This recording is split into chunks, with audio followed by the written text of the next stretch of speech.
Good evening, Karabo. Hi, how are you? Very, very fine. I can see you're smiling, so I'm guessing all is well with you too. All No, right, it's a lot. great. Now, the Cosafa Women's Championship is set to begin Tuesday, and South Africa is hosting the Southern African teams. So, how are preparations going, considering COVID-19 and other challenges? Okay, thank you so much for having me to your show and good evening to your viewers there in Zambia. The preparation for the Cosafa Women's Cup 2020, they are going very well because like you should know that now the stadiums, or rather the Nelson Mandela Bay Stadium, because that is the host of the Cosafa Women's Cup. It will be in the Eastern Cape at the Nelson Mandela Bay Stadium. You should remember that Nelson Mandela Bay Stadium is one of the stadiums that were used during the 2010 Soccer World Cup. But in terms of preparations, they are going good with the social distancing in place, because you know that we will not be having supporters in the stadium, which is something that it's been done now, and also the sanitation of the stadium. Things are going well as a football fraternity is concerned. So we'll just have to wait for the tournament to kickstart next week, Tuesday.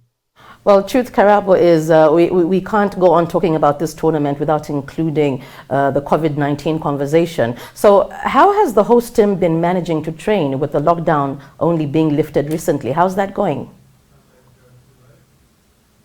Before the level 1 lockdown phasing and level 5 or 3 2, we know that there were no practices allowed to take place, but under level 1 teams they were allowed to practice. And with the Banyana Banyana team, which is the South African national team, they've been doing well.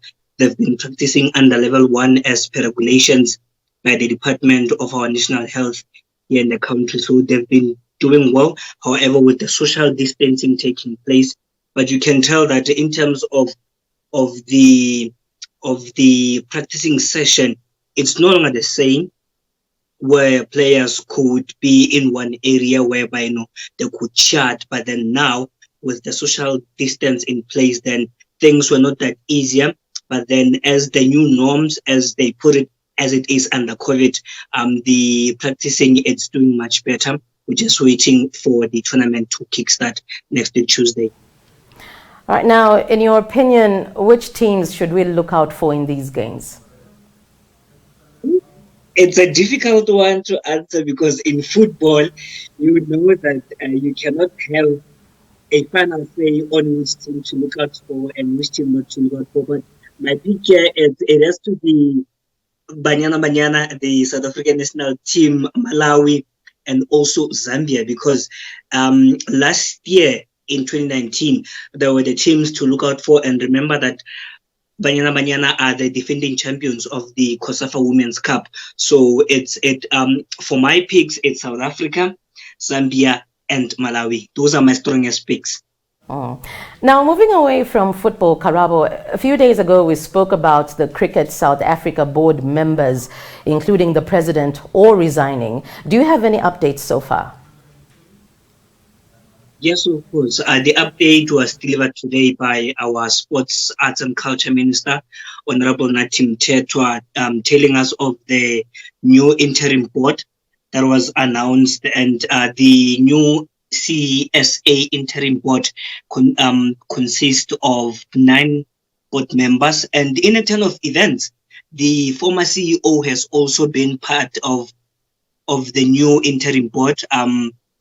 But starting with the chairperson to start off the things at CSA, as introduced by our sports minister, it's Judge Zakiaku, who is the chairperson, and we have Ompile Ramela, we have Stravlos Nikalo, Haron Logat, which is the former CEO that resigned last year, and we have Andre Odendal, we have Judith February, we have Andy Lembata, Olani Vonya, and Ngeko Caroline Mampuru. Those are the new interim board of the Cricket South Africa, and you must know that their mandate is to revive and bring stability into the organization. Remember that the organization was met with the power politics, and also on the field, the racial stories that we had last year, the allegations of black players saying that they were separated from joining their white counterparts, as those allegations have leveled. However, and also like the CSA body, they were not even active in replying to such things. So it's part of the reasons why they had to resign over the past weekend and on Monday also. So their mandate is to revive the state of cricket South Africa as mandated by our sports minister. All right, Karabo, thank you so much for your time and have a great weekend. Thank you, and you too.